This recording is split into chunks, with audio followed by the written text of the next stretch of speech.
Hey there, good job today, Carson. Tell you what, I just wanted to go over two quick little explanations for you, and I want you to see it through the eyes of the page. So when we play off of this rudimentary sheet, what we talked about today was how to do a 4-stroke, which utilizes a single, and then it turns it into a roll. I wanted to make sure you understand the explanation behind this so it doesn't get lost in translation. When we're playing a single stroke, we have our hands set up in match grip, meaning we don't have a dead stick, we're not playing in the middle, and we're definitely not playing a traditional side stick like this. We're doing just straight on match stick grip, putting our thumbs at the flags, hands over the top, and doing a single on a hard surface. It would sound like this. What I'm doing from the side, I'm doing a right hand down and then a left hand down and keeping my palms straight. These eventually will turn into the molar technique and getting eighth notes or double strokes, but right now we just want a single stroke. So when we count 4 single strokes, those eventually, when we add speed or tempo or beats per minute, they turn into a rolling thunder. It looks like this. 1, 2, 3, 4, 1, 2, 3, 4, quarter, quarter, quarter, quarter, single, single, single, single.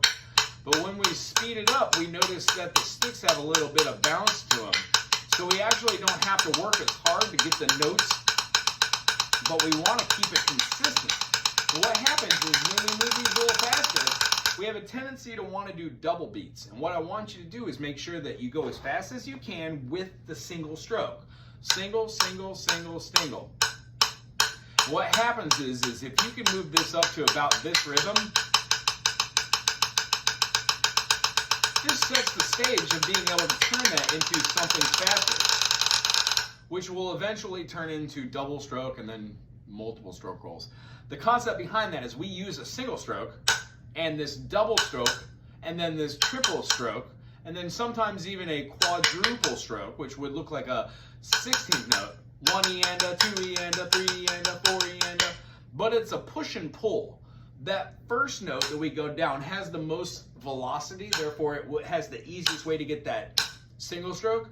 When we keep our hand down and it bounces down, we can give it a little push to have the same loudness, or we could add a third beat to it as a triplet, or turn it into a 16th note.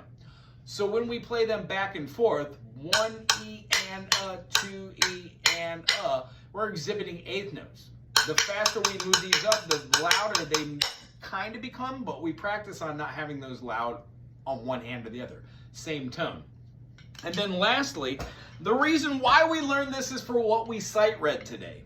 Anytime we have a note, let's say like our favorite note, the 16th note, we have a double bar over the top of those notes. So you would have 4 quarter notes that are lined up representing eighth notes tied together, and then the double bar makes them 16th notes. So rather than counting it 1, 2, 3, 4, or even as eighth notes, 1 and 2 and 3 and 4 and, we count it as 1 E and a. So that individual 16th note has a little bit of fun, because what we could do is we could put those little greater than signs or the less than signs, which look like they're eating the cookies that you were talking about from math class. Yes, they're eating the value, which means the larger opening wants to go towards the loud sound. So if you ever see a 16th note, and that 16th note just happens to have a little bitty accent over the top of it that looks like that, we make it louder. So if we counted 16th notes and we had the accent over the first beat, it would sound like this. 1 E and a, 2 E, 3, 4.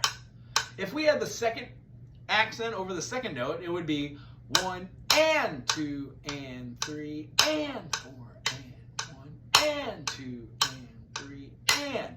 If we had it on the third beat, we'd have 1, 2, 3, 4, 1, 2, 3. But when we count it as 16ths, we'd have 1 E and a, 2 E and.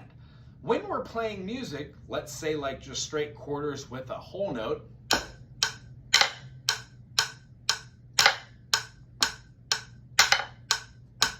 we can accent that.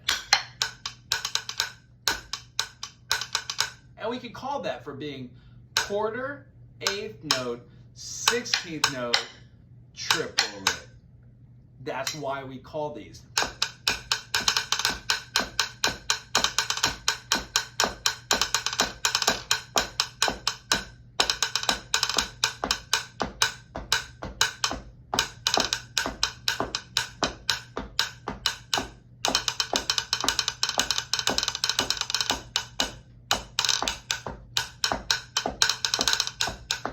Now, the idea is we want to get each one of these beats, like these quarter notes, to be played independently. So we can do another beat like an eighth note, eighth note, eighth note, eighth note, and then over the top of that maybe have a little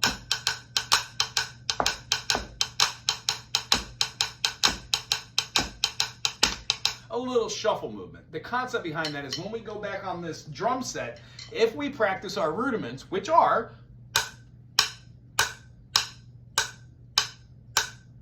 that is your 4-stroke roll.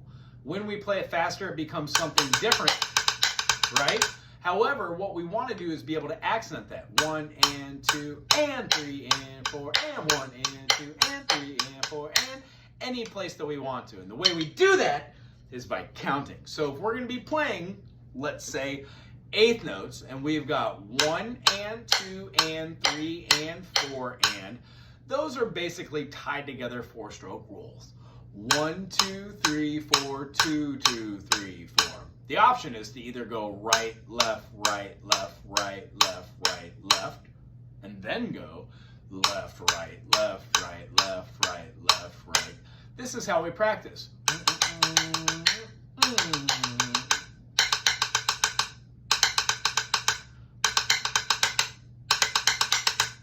It's a symmetry thing.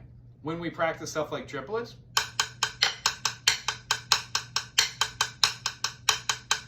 it feels as if 3 triplets plus a quarter equals a 4-stroke roll, because it do.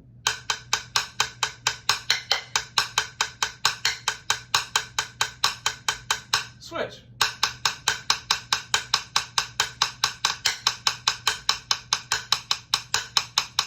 That's why we do these rudiment exercises. For us this week, try and do these. Ready? 1, 2, 3, 4. 1, 2, 3, 4.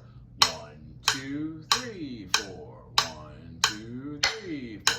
Right, left, right, left, left, right, left, left, right, left, right, left, right. Alternate. So back, right hand, left hand, right hand, left hand, right hand, left hand, right hand, left hand, right hand, left hand, right hand, left hand, right hand, left hand, right hand. And what we're looking for out of our hands is to get that single stroke and keep our hands straight. That's it. It was so good seeing you. I cannot wait to see you next week, buddy. I hope you have a good week. And if you find your drumsticks, great. You can also do this with your hands. 1, 2, 3, 4. 1 and 2 and 3 and 4 and 1, 2, 3, 4. Stuff like that all day long. Good seeing you, buddy.